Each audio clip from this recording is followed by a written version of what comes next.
বিপদ আসবেই, আপদ আসবেই, পরীক্ষা থাকবেই আমাদের জীবনে। বিপদে আমরা অনেক সময় প্যানিক হয়ে যাই, অস্থির হয়ে যাই, কি করব, হতাশ। প্যানিক হবেন না, অস্থির হবেন না, ধৈর্য ধারণ করবেন উইথ ইন্টেলেক্ট। আল্লাহর দেয়া আপনার ইন্টেলেক্ট খাটিয়ে এই বিপদ উত্তরণের সর্বান্তকরণের চেষ্টা প্রচেষ্টা আপনার চালায় যেতে হবে। আর সবশেষে আত-তাওয়াক্কুল আলাল্লাহ, ডিপেন্ডিং অন আল্লাহ, ভরসা করব কার উপর? আল্লাহর উপর। সম্মানিত সুধী, আমরা এই পৃথিবীতে খুব অল্প একটা সময়ের জন্য, একটা ট্রানজিট পিরিয়ড কাটানোর জন্য বেসিকলি আমরা এই পৃথিবীতে এসেছি। আমরা কি চিরকাল এই পৃথিবীতে থাকবো বলেন তো? না, একটা ট্রানজিট পিরিয়ডে আমরা এসেছি, আবার চলে যেতে হবে। এই যে আমাদের জীবন, এই জীবনের জন্য বিপদ, আপদ, পরীক্ষা, স্ট্রাগল, এটা অনিবার্য, এটা হবেই। বিপদ নাই, কষ্ট নাই, আপদ নাই, অনিশ্চয়তা নাই, স্ট্রাগল নাই, এমন কি কেউ আছে এখানে? কেউ কি হাত তুলে বলতে পারবেন যে হুজুর আমার জীবনে কোনো বিপদ নাই, অথবা আমার জীবনে কোনো দুঃখ নাই, কষ্ট নাই, কোনো স্ট্রাগল নাই, কোনো রিস্ক নাই? এরকম সৌভাগ্যবান কেউ আছেন এখানে? তাহলে জীবনের জন্য পরীক্ষা, এটা অনস্বীকার্য, হবেই হবে পরীক্ষা। পৃথিবীর জীবনটাই এমন, এভাবেই এই লাইফকে ডিজাইন করা হয়েছে। পরীক্ষা থাকবে, এখানে বিপদ থাকবে, এগুলো উত্তীর্ণ হয়ে আপনাকে যেতে হবে।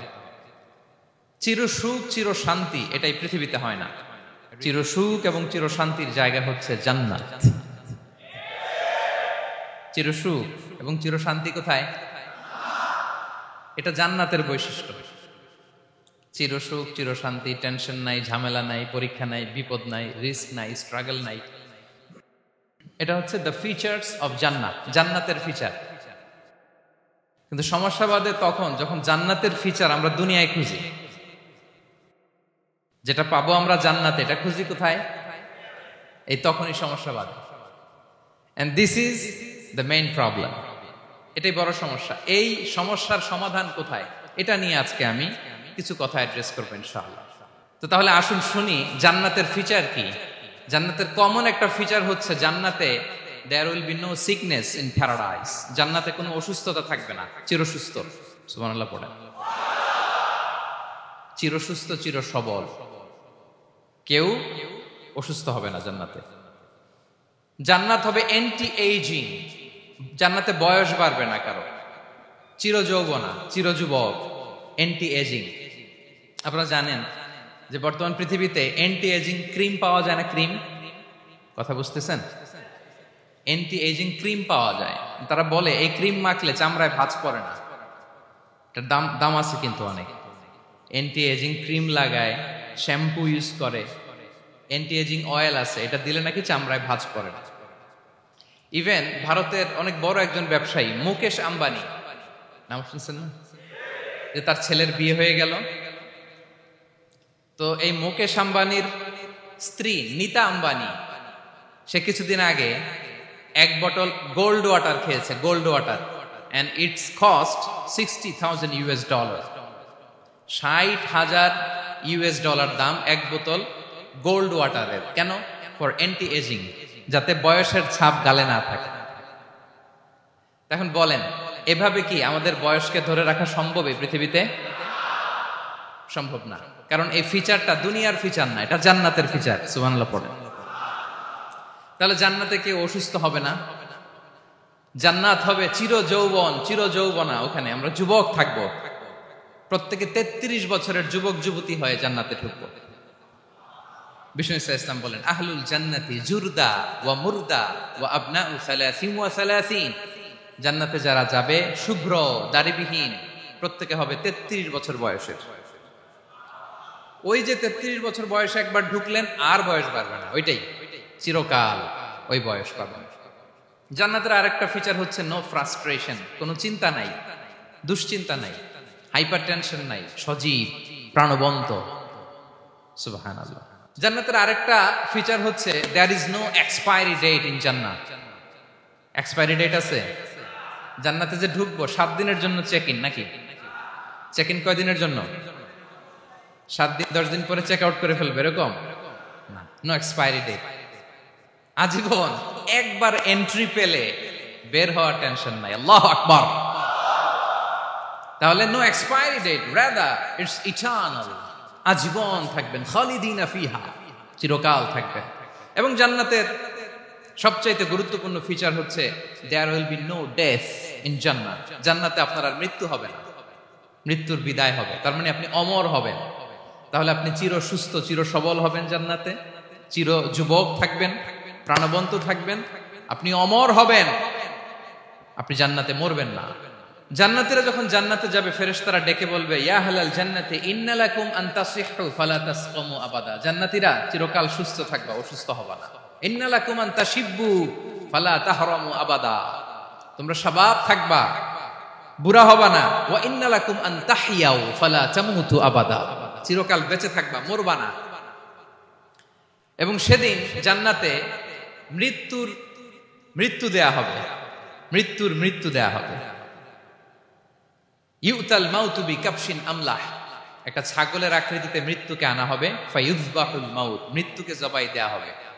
এবার জান্নাতীরা তাকিয়ে থাকবে, ফেরেশতারা বলবে, ইয়া আহলাল জান্নাতি খুলুদুন ফালা মাউত। হে জান্নাতীরা, চিরকাল এই জান্নাতে থাকবে। তাহলে জান্নাতের ফিচার পাইছেন?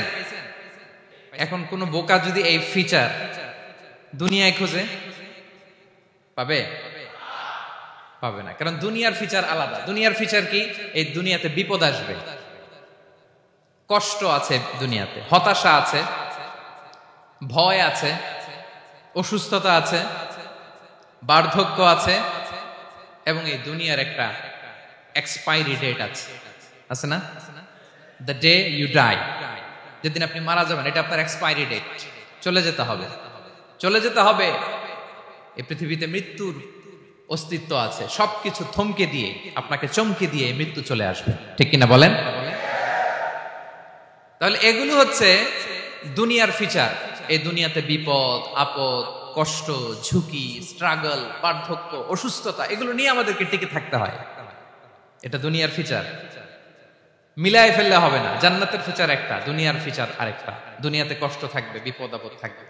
এই দুনিয়ার ফিচারটা আল্লাহ তাআলা কোরআনের একটা আয়াতে খুব চমৎকার ভাবে উল্লেখ করেছেন। সেটা দিয়েই আমি আলোচনা শুরু করেছি। আল্লাহ তাআলা ইরশাদ করছেন, ওয়ালা নাবলুওয়ান্নাকুম বিশাইইম মিনাল খাউফি ওয়াল জুই ওয়া নাকসিম মিনাল আমওয়ালি ওয়াল আনফুসি ওয়াস সামারাত ওয়া বাশশিরিস সাবিরিন। আল্লাহ তাআলা বলছেন, অবশ্যই অবশ্যই আমি তোমাদেরকে পরীক্ষা করব, ভয় দিয়ে, ক্ষুধা দিয়ে, সম্পদের ঘাটতি দিয়ে, আতঙ্ক দিয়ে, প্রাণনাশ দিয়ে, ফল ফসলের হানি দিয়ে পরীক্ষা করব। কিন্তু এই পরীক্ষায় যারা উত্তীর্ণ হবে, যারা সবর ইখতিয়ার করবে, ওয়াবাশশিরিস সাবিরিন, ধৈর্যশীলদের জন্যই হচ্ছে সুসংবাদ। আলহামদুলিল্লাহ পড়ে। তাহলে সম্মানিত সুধী, আমরা বুঝতে পারলাম এই পৃথিবীর ফিচার হচ্ছে এখানে বিপদ থাকবে, বিপদ ছাড়া কেউ থাকবে না। স্ট্রাগল থাকবে, কষ্ট থাকবে, ঝুঁকি থাকবে, রিস্ক থাকবে, এবং নানা ধরনের বিপদ আপদ দিয়ে আল্লাহ তাআলা আমাদেরকে পরীক্ষা করবেন। এটা মাস্ট, এটা আমাদের মাইন্ডসেটে নিয়ে নিতে হবে। মাইন্ডসেটে এটা ক্লিয়ার থাকতে হবে। চিরসুখ চির শান্তি এই দুনিয়াতে মিলবে। কোথায় মিলবে তাহলে এটা? তাহলে বিপদ আসবেই, আপদ আসবেই, পরীক্ষা থাকবেই আমাদের জীবনে। তবে ইন্টারেস্টিংলি মজার বিষয় হচ্ছে, পরীক্ষাটা এক একজনের এক এক রকম। পুরো পৃথিবীটা একটা পরীক্ষা ক্ষেত্র, কিন্তু কারো প্রশ্নপত্রের সাথে কারো প্রশ্নপত্রের কোনো মিল নাই। সুবহানাল্লাহ। আমার পরীক্ষা একরকম, আপনার পরীক্ষা আরেক রকম, ওই ভাইয়ের পরীক্ষা আরেক রকম, ওনারটা আরেক রকম। সবাই পরীক্ষার্থী, সবাই পরীক্ষার্থী, কিন্তু কারো প্রশ্নপত্রের সাথে কারো প্রশ্নপত্রের কোনো মিল নাই। কারোর জন্য পরীক্ষা হচ্ছে সে খুব অসুস্থ, প্রচন্ড অসুস্থতা, তার জন্য পরীক্ষা। ক্যান্সারের রোগী, দুরারোগ্য ব্যাধি, ডক্টর বলছে 4th স্টেজে চলে আসছে, কয়েক মাস বাঁচতে পারে, এটা তার জন্য পরীক্ষা।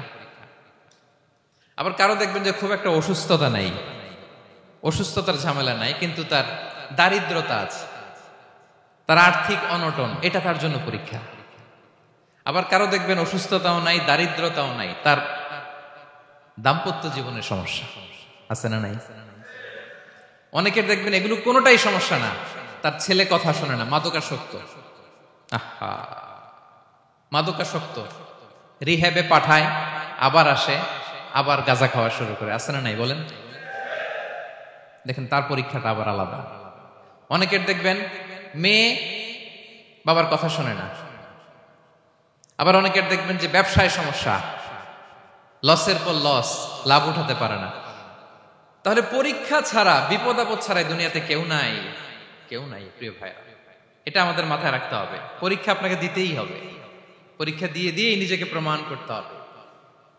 আর এক একজনের পরীক্ষাটা এক এক রকম, কারো পরীক্ষার সাথে কারো পরীক্ষার কোনো মিল থাকবে না। তো মাঝে মাঝে আমরা এটা ভুলে যাই। আল্লাহ তাআলা কালামে পাকে রিমাইন্ডার দিয়ে আমাদেরকে স্মরণ করিয়ে দিতে চান যে এই পৃথিবীতে আসলে তোমরা এসেছো পরীক্ষা দিতে। এটাই জীবনের বড় বাস্তবতা। আমাদের জীবনে যত হতাশা, আমাদের জীবন নিয়ে যত অভিযোগ, আমাদের মনে যত কষ্ট, আমাদের হৃদয়ের ভেতরে যত অস্থিরতা, তার মূলে হচ্ছে এই সমস্যা যে আমরা ভুলেই গেছি আমরা পরীক্ষা দিতে আসছি। এটা যদি ভুলে না যান, এটা যদি আপনার মাইন্ডসেটে থাকে যে পুরো জীবনটা একটা পরীক্ষা, তাহলে দেখবেন কোনো কিছু আপনাকে কাবু করতে পারবে না। আপনি হতাশ হবেন না, জীবন নিয়ে আর অভিযোগ থাকবে না, আপনি ভেঙে পড়বেন না, সব অভিযোগ হতাশা দূর হয়ে যাবে। তার মানে বুঝতে পারলাম পরীক্ষা আপনাকে দিতেই হবে। পরীক্ষা দেয়া ছাড়া এই পৃথিবী থেকে চলে যাওয়ার কোনো চান্স বা সুযোগ আমাদের কারো নেই। সূরাতুল আনকাবুতে আল্লাহ তাআলা এই কথাটা আরো চমৎকার ভাবে বলেছেন। আল্লাহ তাআলা ইরশাদ করছেন, আহাসিবান নাসু আইয়ুতরাকু আইয়াকুলু আমান্না ওয়া হুম লা ইফতানুন ওয়ালাকাদ ফাতান্নাল্লাযীনা মিন ক্বাবলিহিম ফালা ইয়া'লামান্নাল্লাহু আল্লাযীনা সাদাকু ওয়ালা ইয়া'লামান্নাল কাযিবিন। আল্লাহ বলেন, মানুষ কি ভেবেছে সে শুধু বলবে আমি ঈমানদার আর তাকে আমি জান্নাতে ঢুকাই দিব? না, কখনো না, কোশ্চিন কালেও না। বরং পূর্ববর্তীকালে যারা পৃথিবীতে এসেছিল তাদেরকে আমি পরীক্ষা নিয়েছি, পরীক্ষা করেছি, এবং তাকেও ঈমানের প্রশ্নে সে সত্যবাদী না মিথ্যাবাদী পরীক্ষা দিয়ে দিয়ে নিজেকে প্রমাণ করতে হবে। ঠিক কিনা বলেন? পরীক্ষা দিয়ে আপনাকে প্রমাণ করতে হবে। এবং এই পরীক্ষার ব্যাপারটা, এটা যে শুধু আমরা সাধারণ মানুষ আমাদের জীবনে দুঃখ বিপদ পরীক্ষা, এমনটা না। এই পৃথিবীর সবচাইতে শ্রেষ্ঠ মানুষ যারা ছিলেন তাদেরকে আল্লাহ পরীক্ষা নিয়েছেন। বলেন তো এই পৃথিবীতে সবচাইতে শ্রেষ্ঠতম মানুষ কারা? সবচাইতে শ্রেষ্ঠ ভালো মানুষ কারা ছিল পৃথিবীতে? বলেন তো নবীরা। আওয়াজ করে বলেন তো কারা? তো বলেন তো নবীদের জীবনে পরীক্ষা ছিল কি ছিল না? হ্যাঁ ছিল। বেশি না কম? বিষ্ণু ইসলামকে জিজ্ঞাসা করা হলো, আইয়ুন নাসি আশাদ্দু বালাআন ইয়া রাসূলুল্লাহ, হে আল্লাহর রাসূল এই পৃথিবীতে কাদের জীবনে পরীক্ষা বেশি? বিষ্ণু ইসলাম বললেন, আল আম্বিয়া, নবীদের জীবনে। আল আম্বিয়া সুম্মাল আমসাল ফাল আমসাল, সবচাইতে জীবনে পরীক্ষার সম্মুখীন সবচাইতে বেশি হয়েছেন নবীরা। তারপরে নবীদের পরবর্তী অবস্থান যাদের, সিদ্দিকিন যারা, সোহাদা যারা, সলিহিন যারা, আল্লাহওয়ালা যারা, তাদের জীবনে পরীক্ষা বেশি। ইউবতালার রাজুলু আলা হাসাবি দীনি, ব্যক্তির দিনদারি যত বেশি তার জীবনে আল্লাহর পরীক্ষাও তত বেশি। আপনি আল্লাহওয়ালা হবেন, আপনার জীবনে পরীক্ষাও অনেক বেশি। এজন্য ইমানদার হওয়া যেমনি মর্যাদার, ইমানদারের জীবনে পরীক্ষাও হবে অনেক বেশি। এবং পরীক্ষা যত বড়, খেয়াল রাখতে হবে, মন খারাপ করার কোনো সুযোগ নেই। পরীক্ষা যার জীবনে যত বড়, সেটাতে সফল হতে পারলে ওটার প্রতিদানও বড়। পরীক্ষা যত বড়, এটাতে সাকসেস হইতে পারলে এটার রিওয়ার্ডও তত বড়। বিষ্ণু ইসলাম বলেন, ইযামুল জাযাই মাআ ইযামিল বালা, বালা যত বড় জাযাও তত বড়, প্রতিদানও তত বড়। আপনারা নবীদের জীবনে যদি খেয়াল করেন দেখবেন, যেই নবীর জীবনে পরীক্ষা যত বেশি সেই নবীর জীবনে সফলতাও তত বেশি। সাইয়েদনা ইব্রাহিম আলাইহিস সালামের কথাটা একটু খেয়াল করেন তো, বলেন তো ওনার জীবনে পরীক্ষা কেমন ছিল? বেশি না কম? ওনার জীবনের পরীক্ষা থেকেই তো আমরা এই শব্দটা ব্যবহার করি, আমরা বলি অগ্নি পরীক্ষা। কি বলি? মানে আগুনে নিক্ষেপ করা হয়েছে সাইয়েদনা ইব্রাহিম আলাইহিস সালামকে, তাও স্বাভাবিকভাবে না, উলঙ্গ করে, ন্যাকেট করে ওনাকে অপমানিত করবার জন্য ওনার গায়ের জামা কাপড় খুলে উলঙ্গ অবস্থায় আল্লাহর খলিল সৈয়দনা ইব্রাহিম আলাইহিস সালামকে অগ্নিকুণ্ডে নিক্ষেপ করা হয়েছিল। এরকম এক্সপিরিয়েন্স এই অডিটোরিয়ামের ভেতরে আমাদের কখনো হয়েছে? তাইলে সাধারণ মানুষের জীবনের পরীক্ষা আর নবীদের জীবনের পরীক্ষার মধ্যে পার্থক্য আছে না নাই? ওই পরীক্ষায় উনি পাশ করে ফেললেন। ৮৬ বছর পর্যন্ত আল্লাহর কাছে দোয়া করলেন, আল্লাহ আমাকে একটা নেককার সন্তান দাও। আল্লাহ সন্তান দেয় না। ৮৬ বছর পরে আল্লাহ তাআলা সাইয়েদনা ইব্রাহিম আলাইহিস সালাম এবং হাজারের ঘরকে উজালা করে সন্তান দিলেন। সাইয়েদনা ইসমাঈল আলাইহিস সালাম পৃথিবীতে আসলেন কত বছর বয়সে? ৮৬ বছর বয়সের এখানে কেউ আছেন? হ্যাঁ, আছি আমরা? কেউ নাই। ৮৬ বছর বয়সে প্রথম সন্তান পেয়েছে। তাদের ঘরকে উজালা করে আল্লাহর নবী সাইয়েদনা ইসমাঈল আলাইহিস সালাম আসলেন। এবার আল্লাহ বললেন, যাও স্ত্রীকে আর এই কলিজার টুকরা সন্তানকে, থাকো তো প্যালেস্টাইনে, প্যালেস্টাইন থেকে ১৫০০ কিলোমিটার দূর দ্য ব্যারেন ল্যান্ড, ওই মক্কার ধুধুমরু প্রান্তরে রেখে আসো, যেখানে কেউ নাই, মানুষ নাই, গাছ নাই, পাখি নাই, পানি নাই, যাও রেখে আসো।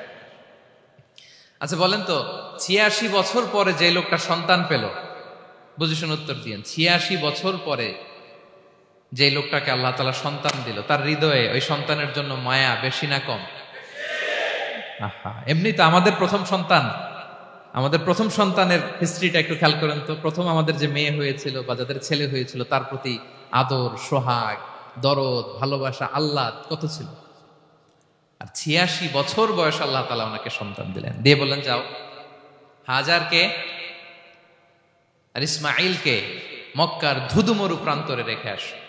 আল্লাহ তাআলা বলতে দেরি, চলে যেতে দেরি নাই, মুহূর্তে উনি রওনা হয়ে গেলেন। সুবহানাল্লাহ পড়বেন না? রেখে আসলেন মক্কার ধুধুমরু প্রান্তরে। এবার আল্লাহ বললেন, যাও রিটার্ন ব্যাক টু প্যালেস্টাইন, প্যালেস্টাইনে চলে যাও। চলে গেলেন, হৃদয়টা ভেঙে খান খান। অনেক বছর পরে আল্লাহ তাআলা আবার অনুমতি দিলেন, যাও এবার ছেলেকে দেখে আসতে পারো, যাও প্যালেস্টাইন থেকে আবার মক্কায় যাও।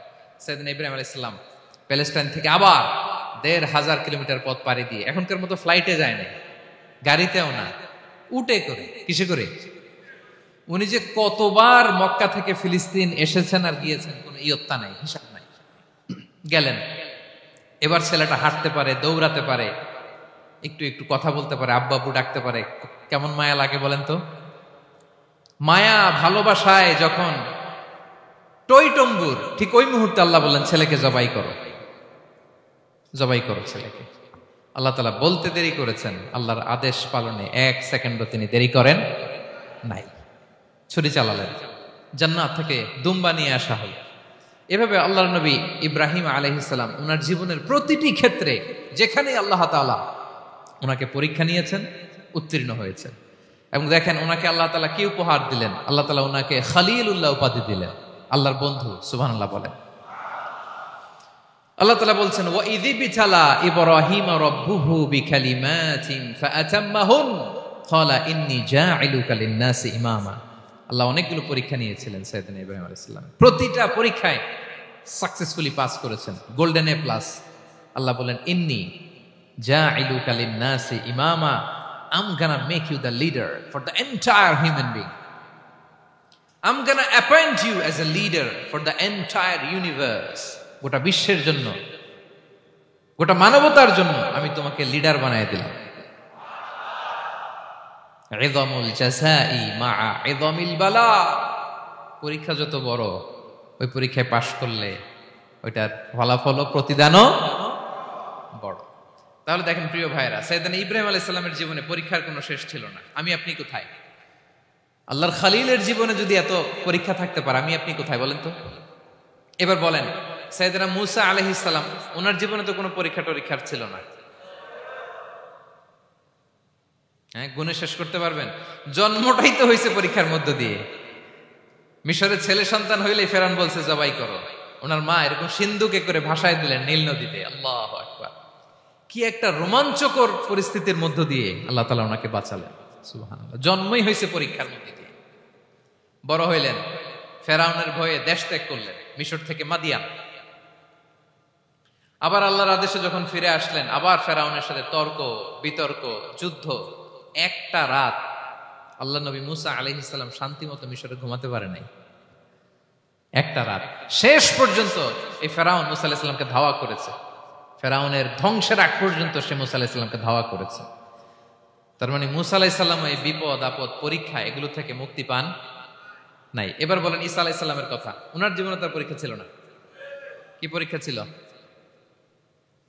হ্যাঁ, আল্লাহু আকবার। Same scenario goes to the biography of every messenger in the world. পৃথিবীর সব নবীর ক্ষেত্রে একই ঘটনা ঘটেছে। সাইয়েদনা ঈসা আলাইহিস সালাম দাওয়াত যখন দিলেন, ওনার বিরোধিতা শুরু হলো, ওনাকে হত্যার ষড়যন্ত্র হলো, ইভেন কি ওনাকে মারার জন্য বনি ইসরায়েলেরা উদ্ধত হলো, জানে বাঁচবার জন্য পালালেন, এক ঘরে ঢুকলেন, চারদিক দিয়ে ঘেরাও করলো, উনি দরজা জানালা লাগাই দিলেন। ওরা বললো একজন দরজা ভেঙে জানালা ভেঙে ভিতরে ঢুকো, ঢুকে দেখো বেটা ঈসা কি করে। একজন ভিতরে ঢুকছে, ঢুকার সাথে সাথে বল রাফাআহুল্লাহু ইলাইহি, আল্লাহ তাআলা ঈসা আলাইহিস সালামকে উপরে উঠায় নিল। আর যেই লোকটাকে তারা ভিতরে ঢুকালো তার চেহারাকে আল্লাহ তাআলা ঈসা আলাইহিস সালামের চেহারার মতো করে দিলেন। এবার তার বাইরের সাথীরা বলে ঘটনা কি, বেটা ঈসাও বেরোয় না, আমাদের লোকটাও বেরোয় না, সবাই ঢুক। দরজা ভেঙে ভেতরে ঢুকে দেখে ঈসা দাঁড়ায় আছে। বলেন তো এটা ঈসা না মিসা? এটা কি আসল ঈসা? ওমা কতালু ওমা সলাবু ওয়ালাকিন শুব্বিহা লাহুম। আল্লাহ বলে তোমরা আমার নবী ঈসাকে হত্যাও করতে পারো নাই, শুলেও চড়াতে পারো নাই, আমি সেফটি সিকিউরিটি দিয়ে আমার নবী ঈসা আলাইহিস সালামকে আকাশে তুলে নিয়েছি। তাহলে ওনার জীবনে পরীক্ষার শেষ ছিল না। এবার যদি আমরা বিশ্বনবী সাল্লাল্লাহু আলাইহি ওয়াসাল্লামের জীবনের দিকে তাকাই, ওনার জীবনটা দেখেন তো। আমাদের পেয়ারা নবী বিশ্বনবী মুহাম্মদুর রাসূলুল্লাহ সাল্লাল্লাহু আলাইহি ওয়াসাল্লাম, ওনার জীবনে কি স্ট্রাগল ছিল? স্ট্রাগল। মাক্কি জীবনের কথা যদি একটু খেয়াল করেন, দেখেন তো 3 বছর শিয়াবে আবি তালেবে জেল খেটেছেন, না খেয়েছিলেন।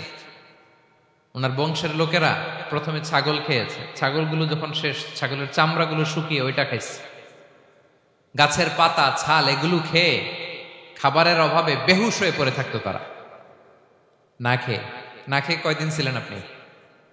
আমি কয়দিন ছিলাম না খেয়ে? মনেই তো পড়ে না, না খেয়েছিলাম কিনা কোনোদিন। এ হচ্ছে মাক্কি জীবন। মেন্টালি প্রেসার দেয়া হয়েছে। বিশ্বনবীর চাচা আবুল আহাব তার 2 ছেলে উতবা আর উতাইবা, এদের সাথে বিয়ে দিয়েছিলেন 2 মেয়ের। যখন দাওয়াত দেওয়া শুরু করলেন 2 মেয়েকে ডিভোর্স দিয়ে দিল। দেখেন একটা বাবার জন্য প্রাপ্তবয়স্কা মেয়েকে যখন উঠায় নেয়ার আগে ডিভোর্স দেয়, তার মানসিক অবস্থাটা কেমন থাকে বলেন?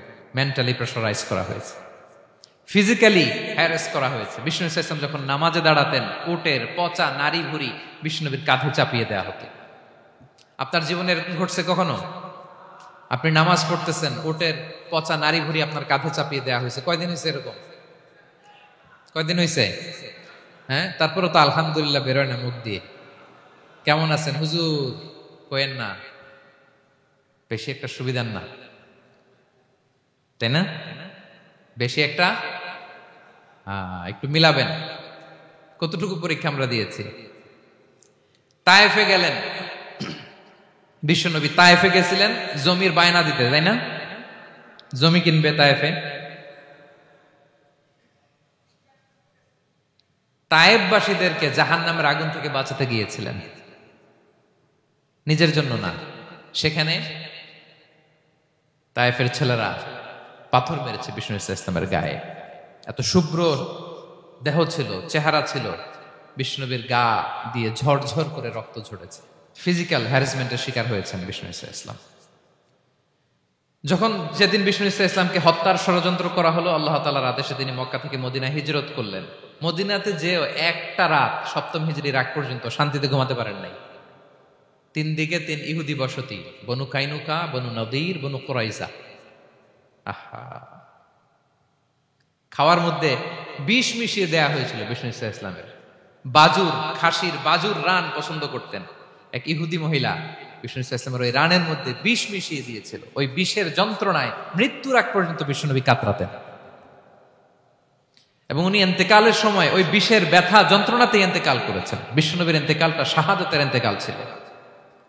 বিষ্ণু ইসলাম বলেছেন, ওই যে খায়বার এলাকার ওই মহিলা যে আমার খাবারে বিষ মিশিয়েছিল, সেই বিষের যন্ত্রণা, বেদনা, কষ্ট আমি অনুভব করছি।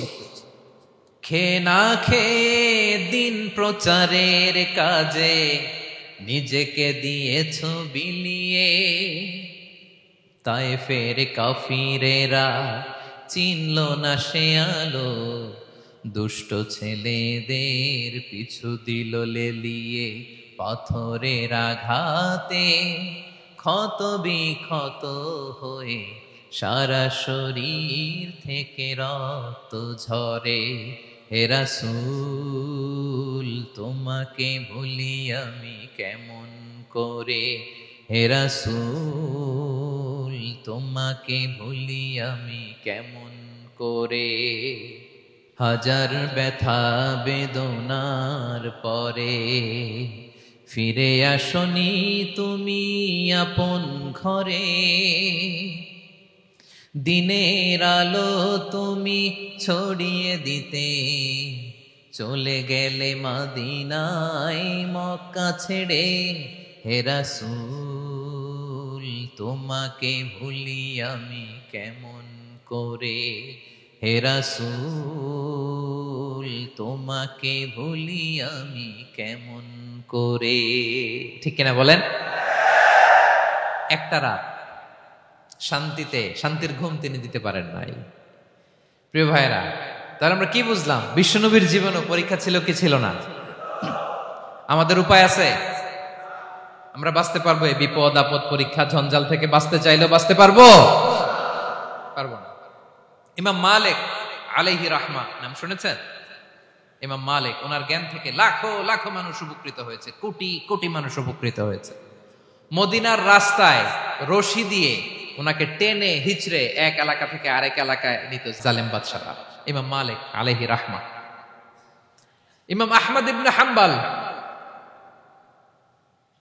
ওনাকে বেত্রাঘাত করা হতো, চাবুক দিয়ে পেটানো হতো। আমাদের মাযহাবের ইমাম আল ইমাম আল আযম আবু হানিফা আলাইহি রাহমা, ওনাকে কারাবন্দী করা হয়েছিল।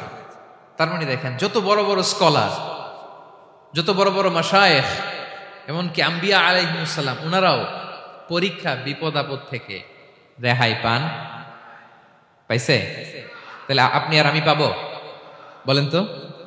তাহলে এটা আমাদের ব্রেইনে গেঁথে নিতে হবে যে জীবন মানেই এখানে বিপদ থাকবে, পরীক্ষা থাকবে, স্ট্রাগল করে করে আমাকে আগাতে হবে। কেউ আমার জন্য রেড কার্পেট বিছিয়ে রাখবে না। এই জীবনটা বড় জটিল। This is life, how it's design. এভাবেই পৃথিবীকে ডিজাইন করা হয়েছে। এখানে বিপদ আছে, কষ্ট আছে। এই পরীক্ষা দিয়ে দিয়ে আপনাকে উত্তীর্ণ হতে হবে। বুঝতে পেরেছেন প্রিয় ভাইরা? নাও দ্য কোশ্চেন অ্যারাইজ, এখন প্রশ্ন হচ্ছে, কেন আল্লাহ এই পরীক্ষা নেন? কেন? আল্লাহ তাআলা সূরা মুলকে বলেছেন এই পৃথিবী সাজানোর, এই জীবন মৃত্যুর এই খেলা, এটার উদ্দেশ্যটাকে আল্লাহ তাআলা স্পষ্ট করে বলেছেন। আল্লাযী খালাকাল মাউতা ওয়াল হায়াতা লিয়াবলুয়াকুম আইয়ুকুম আহসানু আমালা। জীবন মৃত্যু দিয়ে তোমাদের জীবনকে সাজানো হয়েছে এজন্য, যাতে করে তিনি তোমাদের পরীক্ষা করতে পারেন। কি করতে পারেন?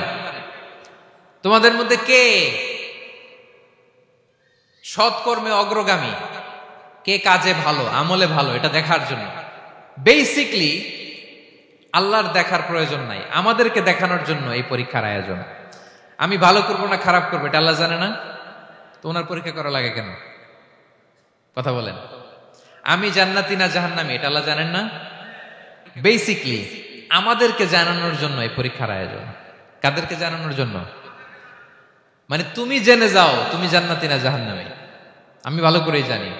একটা ছোট্ট উদাহরণ দিলে বুঝতে পারবেন প্রিয় ভাইয়েরা। ধরেন আল্লাহ তাআলা দুইজনকে সৃষ্টি করলেন। উদাহরণস্বরূপ একজনের নাম আব্দুল্লাহ, আরেকজনের নাম আব্দুর রহমান। সৃষ্টির পরে আব্দুল্লাহকে বললেন, আব্দুল্লাহ আমি জানি তুমি পৃথিবীতে 50 বছর হায়াত পাইতা, খুব ভালো কাজ করতে, তুমি দুনিয়াতে অনেক ভালো কাজ করতে, এটা আমি আগেই জানি, আমার অসীম জ্ঞান বলে আমি আগে থেকেই জানি। তো যাও, তোমার এইমাত্র সৃষ্টি করলাম, যাও তুমি জান্নাতে ঢুকে যাও, কারণ আমি জানি তুমি জান্নাতি হবে।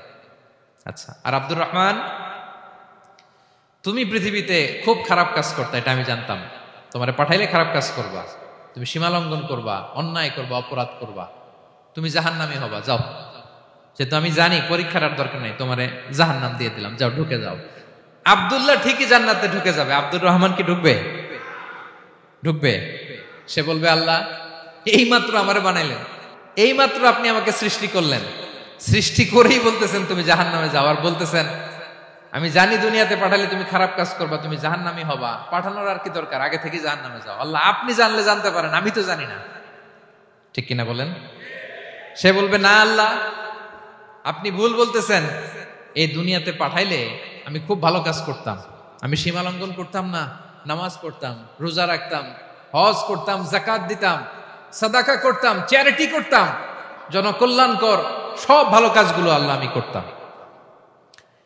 এজন্য আল্লাহ তাআলা পরীক্ষার আয়োজন করেছেন, যাতে করে তুমি জেনে যাও যে পৃথিবীতে তুমি কি করেছো। এখন আর আল্লাহকে এক্সকিউজ দেওয়ার সুযোগ নেই। আচ্ছা বলেন তো, আবু জাহেলকে যদি আল্লাহ এখন কিয়ামতের দিন বলে Abu Jahl go to the hell fire, আবু জাহেলের কিছু বলার সুযোগ আছে? কারণ ও দুনিয়াতে কি করে আসছে এটাও জানে না। ফেরাউনকে ডেকে যদি আল্লাহ বলে ফেরাউন তুমি জাহান্নামে যাও, go to the hell fire, ওর কি কোনো এক্সকিউজ দেওয়ার সুযোগ আছে? বলেন, সুযোগ আর আছে? কারণ তুমি দুনিয়াতে কি করেছো তোমার চেয়ে ভালো কেউ আর জানে। তা পৃথিবীতে এই পরীক্ষার এই আয়োজনের সবচাইতে বড় উদ্দেশ্য হচ্ছে যাতে করে আমরা দেখে যাই যে আমরা কি কাজ করছি। কেউ যখন পরীক্ষা দেয় প্রিয় ভাইরা, ওই পরীক্ষায় কত পাবে তার একটা হিসাব আছে না?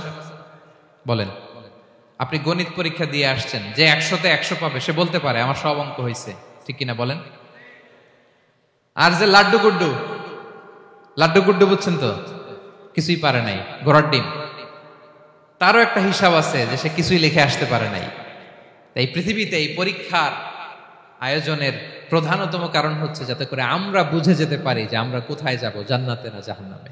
প্রিয় সুধী, এ পর্যায়ে আমরা জানবো এই যে পরীক্ষা আল্লাহ তাআলা নিচ্ছেন আমাদেরকে, এই পরীক্ষায় সফল হওয়ার মূল মন্ত্র কি?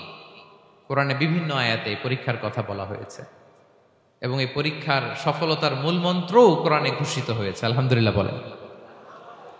যে আয়াত দিয়ে আমি শুরু করেছি এই আয়াতে আল্লাহ তাআলা বলেছেন ওয়াবাশশিরিস সাবিরিন, নবী হে ধৈর্যশীলদেরকে আপনি সুসংবাদ দিন, ধৈর্যশীলদেরকে সুসংবাদ দিন। তার মানে বিপদে ধৈর্য ধারণ করতে হবে প্রিয় ভাইরা। ইন্নামাস সাবরু ইনদা সাদামাতিল উলা, বিপদে আমরা অনেক সময় প্যানিক হয়ে যাই, অস্থির হয়ে যাই, কি করব, হতাশ না। মুমিনরা হতাশ হয় না, ধৈর্য ধারণ করে। কি করে? কি করে? ধৈর্য ধারণ করার শক্তি দাও গো মেহেরবান আমায়, দাও গো মেহেরবান। পড়েন, ধৈর্য ধারণ করার শক্তি দাও গো মেহেরবান আমায়, দাও গো মেহেরবান। সবাই বলুন একসাথে, ধৈর্য ধারণ করার শক্তি দাও গো মেহেরবান আমায়, দাও গো মেহেরবান।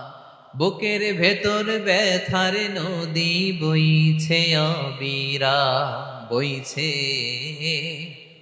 বইছে অবিরাম। পড়ুন, ধৈর্য ধারণ করার শক্তি দাও গো মেহেরবান আমায়, দাও গো মেহেরবান। পড়েন আমিন। আল্লাহ যেন বিপদে আমাদেরকে ধৈর্য ধারণ করার তৌফিক দান করে। প্রিয় ভাইয়েরা, ধৈর্য এটা এমন একটা গাছ যে গাছের সারা গায়ে কাটা, কিন্তু এই গাছের ফলটা বড় সুস্বাদু। আই রিপিট, আমি আবারও বলছি, ধৈর্য এটা এমন একটা গাছ যে গাছের সারা গায়ে কাটা, কিন্তু ফলটা বড় মিষ্টি, ফলটা বড় সুস্বাদু। সবাই ধৈর্য ধারণ করতে পারে না। বিষ্ণু ইসলামকে আল্লাহ তাআলা নানা সময় আশ্বস্ত করেছেন, সান্ত্বনা দিয়েছেন, আর ধৈর্যের বাণী শুনিয়েছেন। আল্লাহ বলেন ফাসবির কামা সবারা উলুল আজমি মিনার রসুল, নবী হে আপনার আগে দৃঢ় প্রত্যয়ী নবীরা যেরকম ধৈর্য ধারণ করেছে আপনিও ধৈর্য ধারণ করুন। সূরাতুল মুজাম্মিল আল্লাহ তাআলা বলছেন ওয়াসবির আলা মা ইয়াকুলুনা ওয়াহজুরহুম হাজরান জামিলা, ওরা যাই বলুক আপনি ধৈর্য ধারণ করুন, ওদের কথাকে ইগনোর করুন, just ignore what they are saying to you. যা বলে আপনি জাস্ট ইগনোর করেন।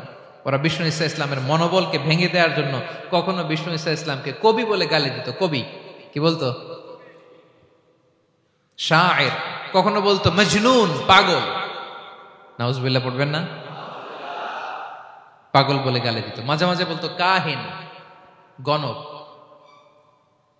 মাঝে মাঝে বিষ্ণু ঈসা ইসলামকে তারা বলতো আবতার, লেস কাটা, মুহাম্মদ তোমার ছেলে নাই, তোমার বংশ নির্বংশ হয়ে গেছে, তোমার নাম নেয়ার মতো কেউ নাই। আহা, কপাল পোড়া।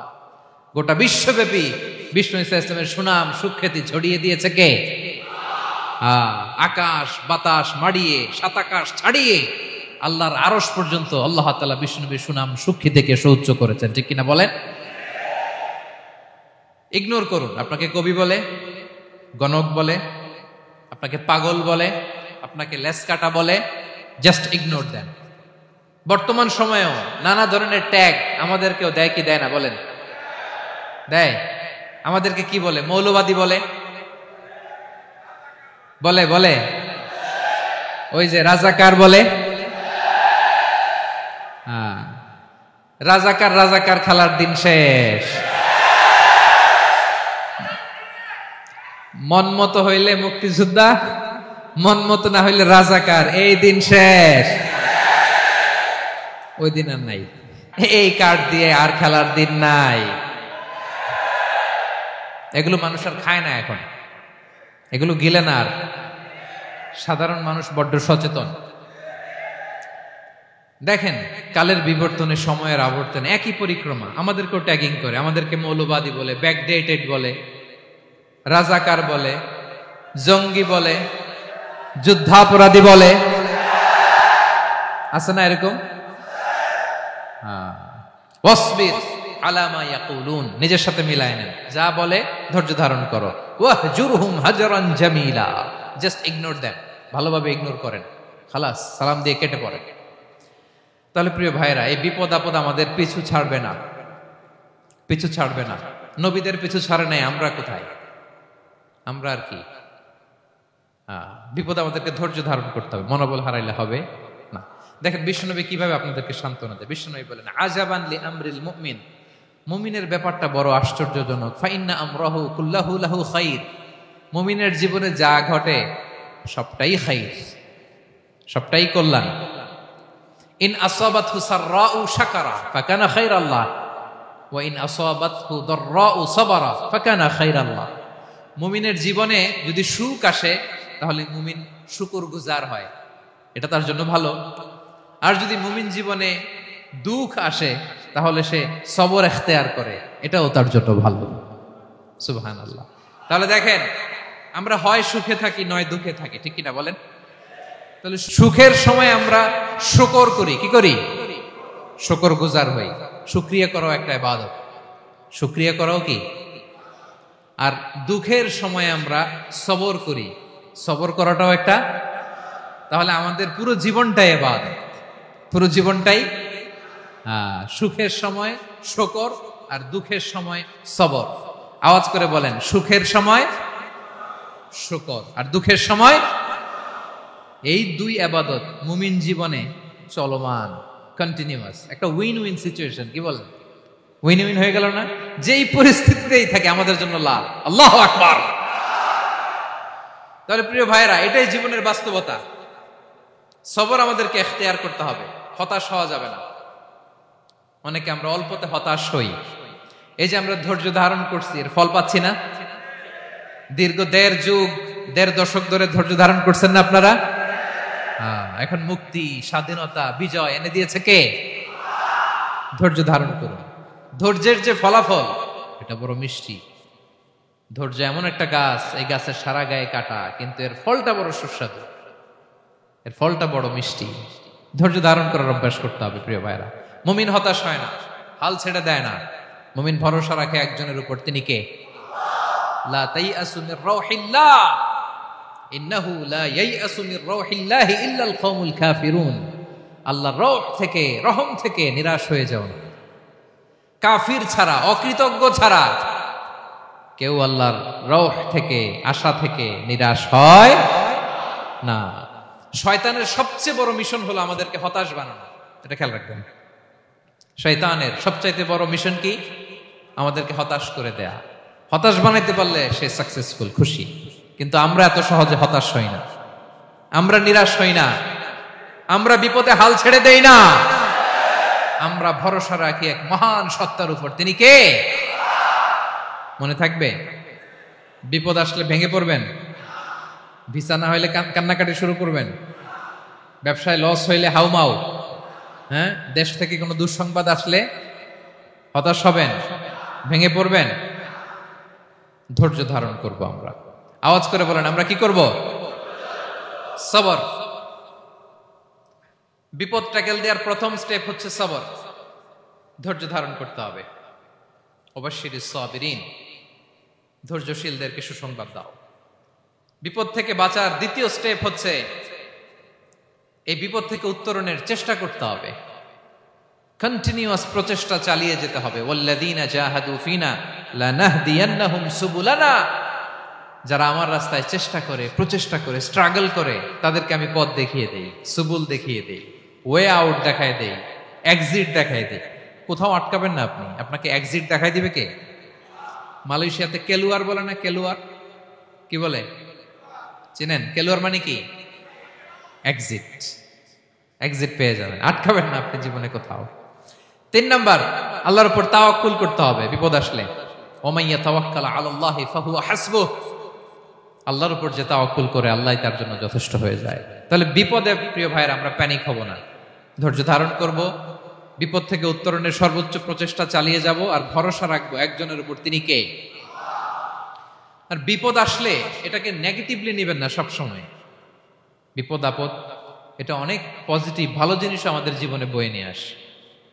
শাইখুল ইসলাম ইবনু তাইমিয়া আলাইহি রাহমা উনি বলতেন, খুব দামি কথা, খুব হেভি ওয়েট কথা, মনোযোগ দিয়ে শুনুন। তিনি বলতেন, যে নেয়ামত তোমাকে আল্লাহ থেকে দূরে সরায়, ওই নেয়ামতের চেয়ে বিপদ ভালো, যে বিপদ তোমাকে আল্লাহর দিকে ধাবিত করে।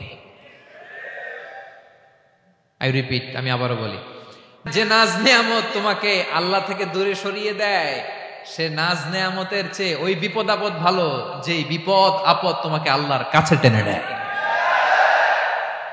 তাহলে বিপদ আপদ আসলে আপনি হতাশ হবেন? আর কখনো দুঃখ করবেন? মোয়ারের ভাইয়েরা, আর মন খারাপ করবেন? আপনি খেয়াল করে দেখেন, বিপদ আসলে আমরা আল্লাহরে ডাকি বেশি। যখন অসুস্থ আপনি খেয়াল করেন তো, আল্লাহ আল্লাহ তুমি ছাড়া বাঁচানোর কেউ নাই, আল্লাহ আল্লাহ তুমি হেফাজত করো, আল্লাহ তুমি সুস্থ করে দাও। যখন লাইফ থ্রেট, দেখেন আপনি গুম হয়ে যেতে পারেন, আপনার কারাবন্দী করতে পারে, এরকম একটা বিপদের মধ্যে আছেন, তখন খেয়াল করেন তো আল্লাহর সাথে আপনার কানেক্টিভিটি, রিলেশনশিপটা কতটা ডেভেলপ হয়। কারণ বিপদে পড়লে আমরা আল্লাহরে ডাকি বেশি। তাহলে বিপদ আপদেরও কিছু পজিটিভ সাইড বা দিক আমাদের জীবনে আছে না নাই? অনেক পজিটিভ দিক আছে, কয়েকটা শেয়ার করি। 1 নাম্বার, আল্লাহ 1 নাম্বার পজিটিভ সাইড তো বললাম, ইমাম ইবনু তাইমিয়া যেটা বললেন। এরপরে হচ্ছে মাঝে মাঝে আল্লাহ তাআলা আমাদের মর্যাদাকে আপগ্রেড করতে চায়, এলিভেট করতে চায়। আপনি ধরেন কোন একটা এয়ারলাইন্সের রেগুলার প্যাসেঞ্জার টিকিট কাটেন, মাঝে মাঝে হঠাৎ করে দেখবেন কাউন্টারে গেলে তারা বলে you are upgraded to business class, অথবা you are upgraded to first class. যেহেতু রেগুলার প্যাসেঞ্জার, অনেক মাইলস জমা হয়েছে, আপগ্রেড করে দেয়। আল্লাহ তাআলা মাঝে মাঝে চায় তিনি আমাদের মর্যাদাকে, র্যাঙ্ক, এটাকে আপগ্রেড করবেন। কিন্তু আমার যে আমল আখলাকের অবস্থা, ওইটা দিয়ে ওই আপগ্রেড র্যাঙ্কে যাওয়ার সুযোগ নাই। বুঝতেছেন কথা? আল্লাহ চায় আমার লেভেল একটু আপ করতে, কিন্তু আমার আমলের যে অবস্থা, এতে আমি ওখানে যাই না। তখন আল্লাহ কিছু বিপদ আপদ দিয়ে, পরীক্ষা দিয়ে বান্দাকে টেস্ট করে। ওই পরীক্ষায় যদি উত্তীর্ণ হন, সাথে সাথে আল্লাহ তাআলা আপনার লেভেল বা র্যাঙ্ক আপগ্রেড করে দেয়। সুবহানাল্লাহ পড়বেন না? তাহলে লাভ না লস? আওয়াজ করে বলেন, লাভ না লস? মুমিন জীবনের সব লাভ। যত বিপদ আপদ আপনাকে স্পর্শ করে, প্রতিটাতেই আপনার জন্য কল্যাণ। বিষ্ণু ইসলাম বলেন, মা ইউসিবুল মুসলিমা মিন নাসাবিন ওয়ালা ওয়াসাবিন ওয়ালা হাম্মিন ওয়ালা হুজনিন ওয়ালা আযান ওয়ালা গাম্মিন হাত্তা শাওকাতি ইউশাকুহা ইল্লা কাফারাল্লাহু বিহা খাতায়া। আপনার জীবনে যত দুঃখ, যত যন্ত্রণা, যত টেনশন, যত অ্যাংজাইটি, যত ইনজুরি, এমনকি গোলাপ ফুল পাড়তে যে ওখানে যে কাটা বাঁধছে, বরই খেতে যে বরই গাছে ওঠার পর যে একটা কাঁটা বিঁধছে আপনার হাতে, এর কারণে আল্লাহ তাআলা আপনার গুনাহ মাফ করে দেয়। সুবহানাল্লাহ। তাহলে বিপদ আপদ দিয়ে আল্লাহ বান্দার মর্যাদাকে আপগ্রেড করে। বিপদ আপদে ফেলে আল্লাহ তাআলা বান্দার পাপ মোচন করে। বিপদ আপদ দিয়ে আল্লাহ তাআলা বান্দার শাস্তি মওকুফ করে। এমন পাপ করছেন এটার জন্য শাস্তি বরাদ্দ হয়ে গেছে, কিন্তু আল্লাহ তাআলা ওই শাস্তি থেকে মাঝে মাঝে আপনাকে বাঁচাতে চায়, তখন কিছু বিপদ দিয়ে বান্দারে পরীক্ষা করে। উত্তীর্ণ হলেই আল্লাহ তাআলা ওই শাস্তিকে মওকুফ করে দেয়। তাহলে আসুন সামারি করি, পুরো আলোচনাটার সামারি করি। এক নম্বর সামারি হচ্ছে বিপদ আপদ, পরীক্ষা, স্ট্রাগল, কষ্ট, এটা সুন্নাতুল্লাহি ফিদ দুনিয়া। এই দুনিয়ায় আল্লাহর সুন্নাত, এর বাইরে কেউ যেতে পারে না, ইভেন নট দ্য মেসেঞ্জার্স, নবীরাও না। আজকের আলোচনায় শুনছেন না নবীদের জীবন দিয়ে কি গেছে, ups and downs, test and trial, নবীরাও না। তাহলে এটা আমাদের মাইন্ডসেটের সাথে সেট আপ করে নিতে হবে যে অতীতে, বর্তমানে, ভবিষ্যতে বিপদ আপদ মুক্ত এই পৃথিবীতে কেউ থাকবে না। পারবেন? হ্যাঁ, এটা মাইন্ডসেটে নিয়ে নিতে হবে যে এটাই জীবন, বিপদ আপদ দিয়ে আল্লাহ পরীক্ষা করবেন।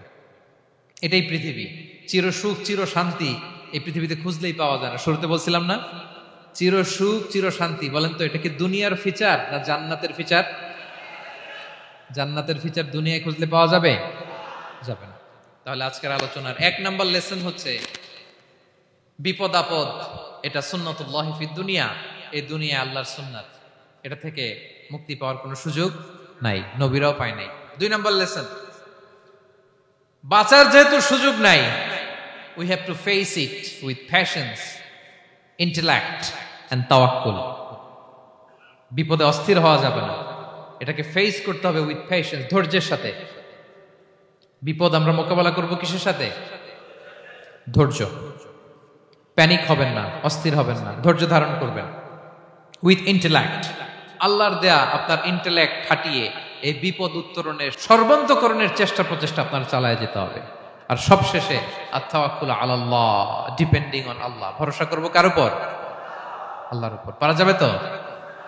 আচ্ছা, দুইটা লেসন গেল। তিন নাম্বার লেসন হচ্ছে আমাদের ছেলে মেয়েদেরকে we have to educate our child regarding the test and trial in this দুনিয়া। দুনিয়ার এই বিপদ আপদের ব্যাপারে আমাদের ছেলে মেয়েদেরকে শেখাতে হবে, বুঝাতে হবে। ওরা ছোট মানুষ তো, অস্থির হয়ে যায়। আব্বু আমার সাথে কেন এমন হয়? আমারই শুধু পেন্সিল চুরি হয়, আমারই শুধু এটা হয়, আমি পরীক্ষায় খারাপ করি, আমি ব্যথা পাই, আমার এই আমার সেই। ছোট মানুষ তো বুঝে না। ওরা বুঝাইতে হবে যে বাবা, this is the essence of life, এটাই জীবন, এটাই কি এই লাইফ হ্যাকস গুলো তাদেরকে শেখাইতে হবে। ডোন্ট বি প্যানিক, প্যানিক হওয়া যাবে না। This is how life is design, এটাই জীবন। বিপদ আপদ আসবে, এটাকে মেনে নিতে হবে, ছেলে মেয়েদেরকে শিখাইতে হবে, তাহলে তারাও প্যানিক হবে না। পারবেন তো ইনশাআল্লাহ? আচ্ছা, 4 নাম্বার লেসন হচ্ছে যেটা আমরা জানলাম, এই বিপদ আপদ সবসময় আমাদের জন্য খারাপ না। সামটাইমস ইট ব্রিংস খায়ের for us if dealt properly. ঠিক মতো বিপদকে ডিল করতে পারলে এটা আসলে আমার জন্য আখেরে কল্যাণই বয়ে নিয়ে আসে। কি বলেন, তাই না?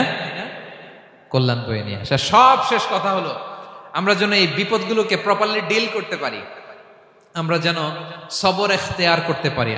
আল্লাহর কাছে চাইতে হবে, দোয়া করতে হবে, কারণ তৌফিক দেওয়ার মালিক কে?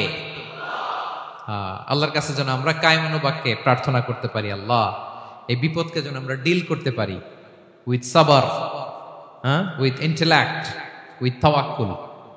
আসল হাতিয়ার হচ্ছে এটা, দোয়া। আল্লাহর কাছে চাইবেন, মনোযোগের সাথে চাইবেন, আন্তরিকতার সাথে চাইবেন। উদউল্লাহ ওয়া আনতুম মুকিনুনা বিল ইজাবা। বিষ্ণু বলেন এমন ভাবে চাও যেন তুমি অনেকটা কনফার্ম যে তোমার দোয়া আল্লাহ কবুল করবেনই, এমন ভাবে চাও।